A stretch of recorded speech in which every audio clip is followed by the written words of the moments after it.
بسم الله الرحمن الرحيم نحمده ونصلي على رسوله الكريم أما بعد فأعوذ بالله من الشيطان الرجيم بسم الله الرحمن الرحيم فيهما فاكهة ونخل ورمان صدق الله العظيم আল্লাহ পাক রব্বুল আলামিনের দরবারে লক্ষ কোটি শুকরিয়া জ্ঞাপন করি যে আল্লাহ পাক রব্বুল আলামিনের অসীম কৃপায় এবং রহমতে আজকে আমাদের এই ভারতবর্ষ ইংরেজ মুক্ত এবং স্বাধীন দেশ রূপে আজাদ করার স্বাধীন করার তিনি তৌফিক দিয়েছেন। সবাই সমস্যা বলে আলহামদুলিল্লাহ।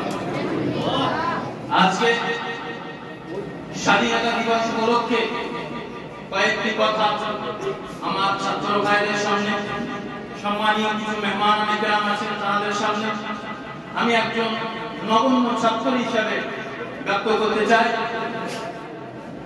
বিশেষ করে যে বিষয়টা আমি আলোচনা করতে চাই, আজকে আমাদের স্কুল হোক, কলেজ হোক, ইউনিভার্সিটি হোক এবং যে কোনো সরকারি বেসরকারি অনিসলামিক প্রতিষ্ঠানগুলোতে যে সমস্ত ইতিহাস পড়ানো হয়, যে সমস্ত লিপিবদ্ধ ইতিহাসের তাদেরকে ক্লাস নেওয়া হয়, এই সমস্ত ইতিহাসকে আমরা যদি মন্থন করে দেখি তাহলে এটা স্পষ্ট দিবালোকের মতো বোঝা যায় মুসলমানদের পূর্বপুরুষ আমাদের আকাবির তথা উলামায়ে দেওবন্দ এবং উলামায়ে দেওবন্দের পূর্বসূরি যারা ছিলেন তাদের যে অক্লান্ত পরিশ্রম দেশ স্বাধীন করার জন্য তাদের যে আন্তরিক মেহনত, সেই মেহনতের উপরে পানি ছড়িয়ে দিয়ে আজকের আমাদের স্কুল কলেজের ইতিহাসের পৃষ্ঠাগুলো একেবারে ইতিহাসের সাথে গাদ্দারি করেছে বলতেই চলে।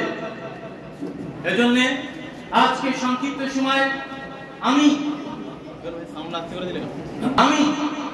এই মজলিসে আমাদের আকাবিদের কিছু কথা তুলে ধরতে চাই। এই ভারতবর্ষের বুকে সর্বপ্রথম ইংরেজ পদার্পণ করে ইস্ট ইন্ডিয়া কোম্পানির নাম নিয়ে 1608 খ্রিস্টাব্দে। দীর্ঘ 100 বছর কাল প্রায় পার হয়ে যায়। এরপর 100 থেকে 150 বছরের মধ্যে এই ইংরেজদের কালো হাতের বিরুদ্ধে, ইংরেজদের এই চরম অত্যাচার নির্মম জুলুমের বিরুদ্ধে রুখে দাঁড়ানো, মুখ খোলা, কলম ধরার সাহস যদি এই ভারতবর্ষের বুকে কেউ করে থাকে, এই হিন্দুস্তানের বুকে যদি ইংরেজদের বিরুদ্ধে কলম ধরার সাহস যদি কেউ দেখিয়ে থাকে, এই ভারতবর্ষের বুকে যদি উচ্চস্বরে আওয়াজ করার কেউ সাহস পেয়ে থাকে, একমাত্র মুসলমানদের বুজুর্গরাই সেই সাহস দেখিয়েছিলেন। সর্বপ্রথম ইংরেজদের বিরুদ্ধে ছোট ছোট অনেক লড়াই, অনেক যুদ্ধ, অনেক বাদ প্রতিবাদ হয়েছিল, কিন্তু একেবারে সশস্ত্র ভাবে পূর্ণাঙ্গ প্রস্তুতির সাথে 1754 সালে এই ভারতবর্ষের জমিনে মুসলমানের একজন সন্তান নবাব সিরাজউদ্দৌলার নানা যিনি ছিলেন, পশ্চিমবাংলার মুর্শিদাবাদের পরিচিত আমরা সবাই জানি, সেই নবাব সিরাজউদ্দৌলার নানা নবাব আলী বর্দী, ইনি ছিলেন সর্বপ্রথম ইংরেজদের বিরুদ্ধে সশস্ত্র বাহিনী নিয়ে যুদ্ধটা নেওয়া। ইনি সর্বপ্রথম ইংরেজদের বিরুদ্ধে সশস্ত্র বাহিনী নিয়ে যুদ্ধ করেছিলেন। সেই সময় ইংরেজদের জন্য পশ্চিমবাংলার মাটিতে দুটি ঘাঁটি ছিল। একটা ছিল ফোর্ট উইলিয়াম, যেটা আজকেরও তার আমরা চিহ্ন দেখতে পাই, কলকাতার জমিনে হুগলি নদীর তীরে যে অবস্থিত, এবং দ্বিতীয় তাদের ঘাঁটি ছিল ডায়মন্ড হারবার। এই দুটো ঘাঁটিতে ইংরেজরা আস্তানা গাড়ত। নবাব সিরাজউদ্দৌলার নানা আলী বর্দী ইনি সর্বপ্রথম সৈন্য নিয়ে কলকাতার জমিনের ফোর্ট উইলিয়াম এই কেল্লার বিরুদ্ধে যুদ্ধ করেন এবং সেই যুদ্ধে প্রথম যুদ্ধে আলহামদুলিল্লাহ ইংরেজদেরকে পরাজিত করেন। ইংরেজরা সেখান থেকে পলায়ন করত, পালিয়েছে দ্বিতীয় ঘাঁটি তথা ডায়মন্ড হারবারে যে আশ্রয় নেয়। এটা ছিল এই স্বাধীন ভারতের স্বাধীন করার জন্য সর্বপ্রথম ইংরেজদের বিরুদ্ধে সশস্ত্র যুদ্ধ, এবং সেই যুদ্ধের যিনি নায়ক ছিলেন, সেই যুদ্ধ যিনি পরিচালনা করছিলেন, তার নাম ছিল আলী বর্দী, একজন মুসলিম সন্তান। এরপর 1757 খ্রিস্টাব্দে আলী বর্দীর নাতি অর্থাৎ তার মেয়ের সন্তান নবাব সিরাজউদ্দৌলা সর্বপ্রথম সব সাহস দেখায়। আমরা ইতিহাসের পৃষ্ঠায় ইতিহাস আমরা পড়েছি। 1757 খ্রিস্টাব্দের 23 মে ঐতিহাসিক পলাশীর ময়দানে নবাব সিরাজউদ্দৌলা তার সমস্ত শক্তি লাগিয়ে, সমস্ত সৈন্য লাগিয়ে, সর্বস্ব লাগিয়ে ইংরেজকে তাড়ানোর জন্য আহ্বান। কিন্তু কিন্তু দুর্ভাগ্যের বিষয় সেই যুদ্ধে নবাব সিরাজউদ্দৌলার রাজকোষের মধ্যে থেকে কিছু মানুষের গাদ্দারিতে সেখানে নবাব সিরাজউদ্দৌলা পরাজয় বরণ করে। এবং এখানেও যে দ্বিতীয় যুদ্ধের সেনা ছিলেন, দ্বিতীয় যুদ্ধের যিনি নেতৃত্ব দিচ্ছিলেন, এনারা সবাই ছিলেন মুসলিম। এরপর আমরা চলে যাই দক্ষিণ ভারতে। দক্ষিণ ভারতে যেটা আজকে আমরা শুনি হায়দ্রাবাদ, এই হায়দ্রাবাদের নাম তখন ছিল দেকান। হায়দ্রাবাদ তখন নামকরণ করা হয়নি।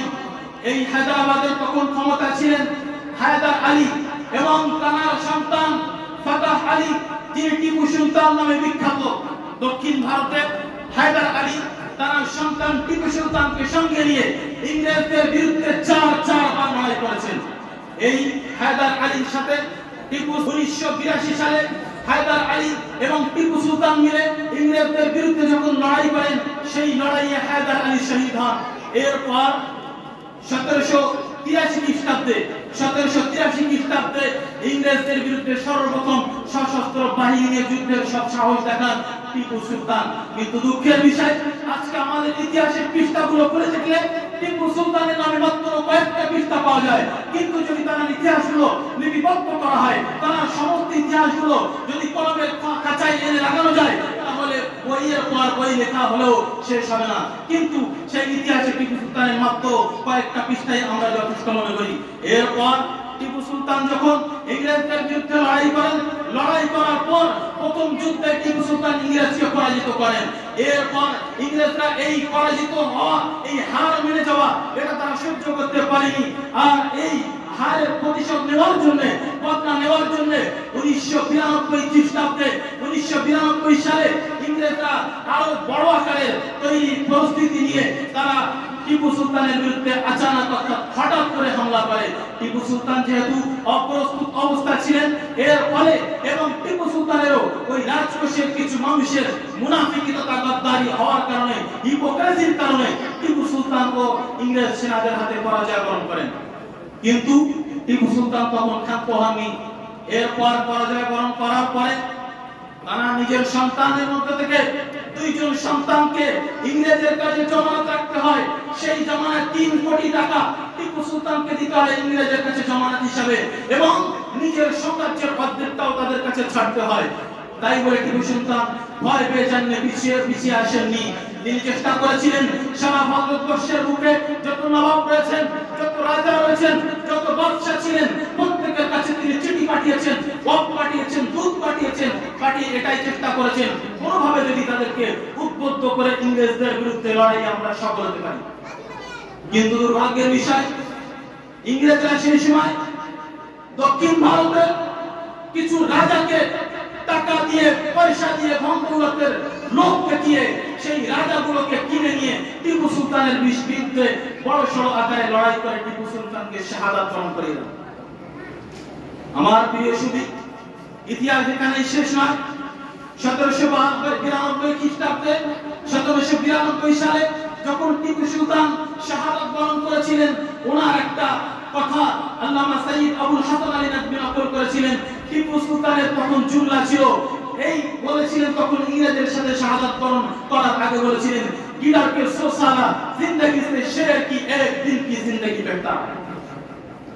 কিন্তু টিপু সুলতান তার জীবনের শেষ মুহূর্ত পর্যন্ত ইংরেজের কাছে মাথা নত করেননি। এরপর টিপু সুলতানের যখন শাহাদাতের খবর ইংরেজদের মহলে ছড়িয়ে পড়ে, তখন ইংরেজদের তখন সিপাহসালার ছিল লর্ড হাউ থর্স। এই থর্স তখন বলেছিল যে আজকে টিপু সুলতান শাহাদাত বরণ করার পরে এই ভারত আমাদের, এখানে আর কেউ রাজত্ব দেখাতে পারবে না।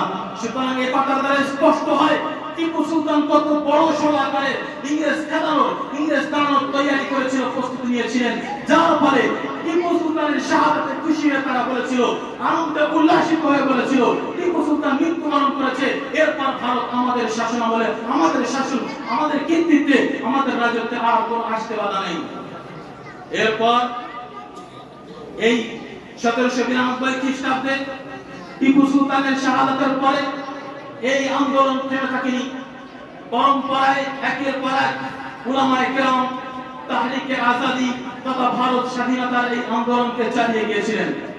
আমার এখানে ইতিহাসের পাতা থেকে বলতেই হয় এরপর এই আন্দোলন গড়াতে গড়াতে দিল্লির বুকে শাহ ওয়ালিউল্লাহ মুহাদ্দিস দেহলভী রাহমাতুল্লাহি আলাইহি এবং তার পরিবার টুকরা সন্তান শাহ আব্দুল আজিজ মুহাদ্দিস দেহলভী রাহমাতুল্লাহি আলাইহি এই দুইজন মিলে ইংরেজদের বিরুদ্ধে বড়সড় আন্দোলন গড়ে তোলেন এবং সেই আন্দোলনের দায়িত্ব দিয়েছিলেন হযরত শাহ আব্দুল আজিজ মুহাদ্দিস দেহলভী রাহমাতুল্লাহি আলাইহি।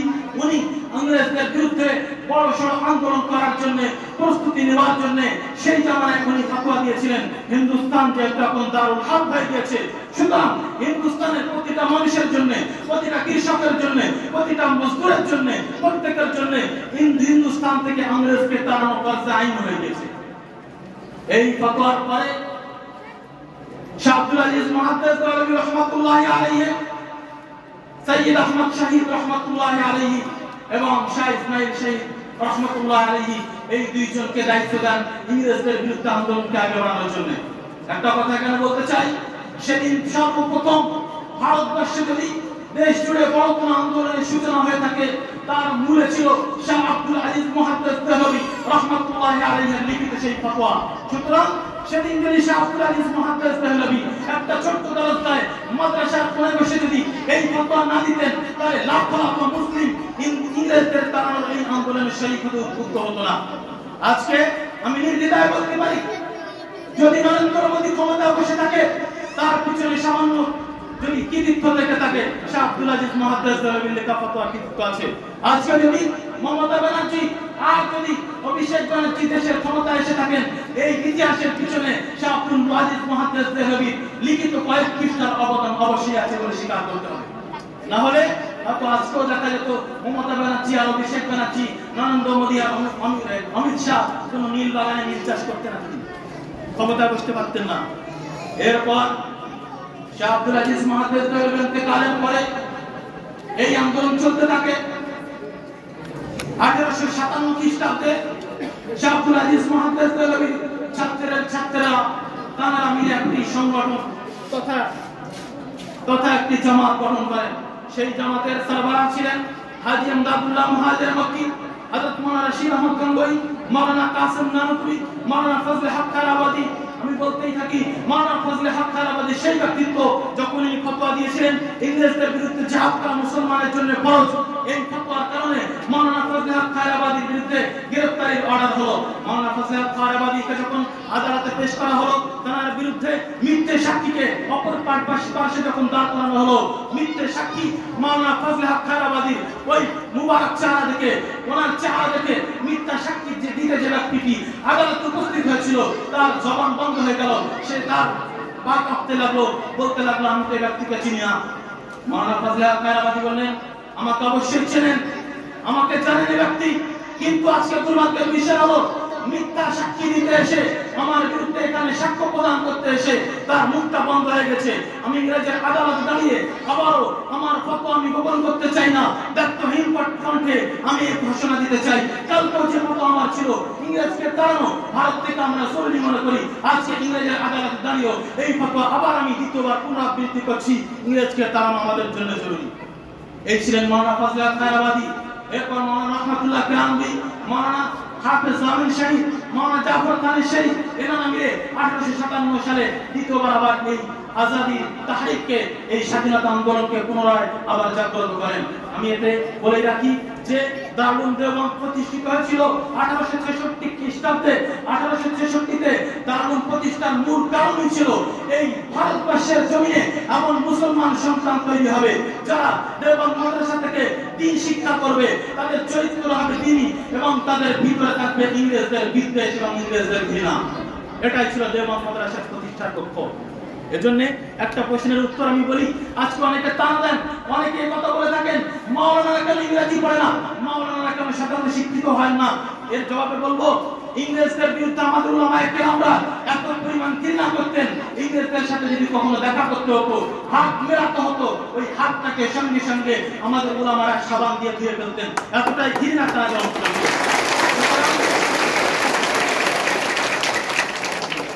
ইংরেজদের প্রতি যদি ঘৃণা দেখতে হয় আমাদের আকাবিদের ইতিহাস তুলে দেখুন, আমাদের আকাবিদের ইতিহাসটা তুলে পড়ুন। ইংরেজদের বিষয় যদি ঘৃণা দেখতে হয় সেই কারণে আমি বলবো আমাদের আকাবিররা ওলামায়ে কেরামরা ফতোয়া দিয়েছিলেন, ইংরেজদের নিয়ে আসা শিক্ষা ইংরেজি শিক্ষা আমাদের জন্য নাজায়েজ বলে ফতোয়া দিয়েছিলেন, একমাত্র ইংরেজদের ঘৃণা করার কারণে, যার ফলে মাদ্রাসা থেকে ইংরেজি শিক্ষা তুলে দেওয়া হয়। আজকে যদি আমাদের ইংরেজি শিক্ষা তোমরা দেখতে চাও, এটা মনে রেখো, এই ইংরেজি শিক্ষা থেকে আমরা দূরের জন্য এসেছিলাম ইংরেজদের থেকে ঘৃণা প্রকাশ করার জন্য। এরপরে আমি আমার কথা সংক্ষিপ্ত আকারে এখানে শেষ করব।